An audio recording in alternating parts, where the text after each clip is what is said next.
So very good evening, ladies and gentlemen. Thanks thanks Prashant for inviting me for this awesome session. So the what I'm going to speak about is pretty obvious, but why are the next 7 to 8 minutes important for any surgeon who does cataract surgery? I am speaking for iris claw lenses, but there are a few things that suggest that I should actually speak in favor of SFIOLs. One, I'm a VR surgeon myself, and to say that SFIOL is not necessary always is not very financially rewarding for either me or my fellow VR surgeons. Until a few years ago, I was performing only SFIOs. And that is before I knew by practice how simple iris claw lenses really are. So that brings me to the crux of my talk, time and simplicity. Now let's remove iris claw lenses as the title of my talk. Instead, I suggest a change. Approach the next 10 minutes as a means to get good visual outcomes in the simplest way possible. Before I begin, let me be very clear. I'm not suggesting that iris claw lenses be your first choice in these cases. Of course, there are plenty of reports from the days of John Wast that suggest that iris claw lenses can be used in complex cases. Most of us do cataract surgery and encounter complications once in a while. So let me restrict myself to just suggesting iris claw lenses as an effective tool in these eyes, otherwise uncomplicated, who are aphakic just because there is insufficient capsular support. Here for refractive rehabilitation, an iris claw lens is a really good option. I'm of course going to speak about the advantages of iris claw lenses. It's only right that I mention the perceived disadvantage as well. Now, these are the arguments that have been put forth at various points of time against iris claw lenses. While each does have its own merit, except for pseudophacodonosis, which is again inherent to the procedure itself, almost all other complications can be avoided by proper surgical technique alone. Gentle handling, adequate use of viscoelastic, haptic enclavation in the mid-periphery, ensuring symmetry, these are sufficient. These are more than sufficient to avoid corneal decompensation, IOL tilt, decentration, iritis, and the like. Now, there is often a lot of scrutiny about the IOL position after enclavation. If properly positioned, it is demonstrated by imaging that there are minimal changes in iris or angle physiology.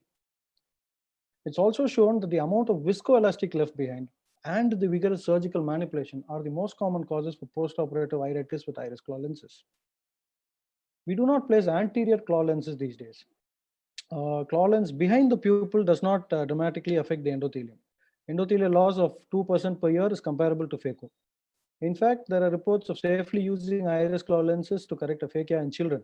Foldable lenses are also available, but at the moment, a sclerocorneal tunnel with a rigid claw lens is commonly preferred. When speaking of iris claw lenses, the conversation inevitably goes towards adequacy of pupillary dilation. Now, I have had this doubt as well. So you see these pictures, they were not taken for any particular study. They were random patients with in-the-bag IOL, SFIOL, and iris claw lens who walked into my OP on a routine day. We see that after a few months, there is not much of a difference in pupillary size, irrespective of the IOL used, provided it is done properly. And I'm so sure surgeons who do posterior segment work will agree with me that any VR surgery or laser for that matter can be safely and effectively done through this pupil. Now, to implant an SFIOL, you need at least 3 additional ports and would have to complete a vitrectomy. That is definitely time consuming. This in turn means that the learning course is longer, it's a more complex surgery, and your resource consumption is more. All these are linked to each other. In spite of all this, I will still opt for an SFIO if I have evidence that outcomes are definitely better or that complications are definitely less severe with SFIOs. But what does literature actually tell us? When improvement in vision from baseline or final vision is looked at, most studies show that results are comparable, if not slightly better, with iris claw lenses. Now, I do not want to go into the complication profile of SFIOLs, but suffice to say that complication rates are mostly equal for iris claw and scleral fixated lenses, whereas complication severity, the severity of a particular complication, is slightly more for SFIOL. Think of retinal detachment. Beyond using iris claw lenses for primary aphakia correction, it is also worth stating that iris claw lenses can safely be combined with other surgeries like retinal procedures, keratoplasty, or trabeculectomy. The primary surgery is not compromised in any manner by the implantation of your iris claw lens.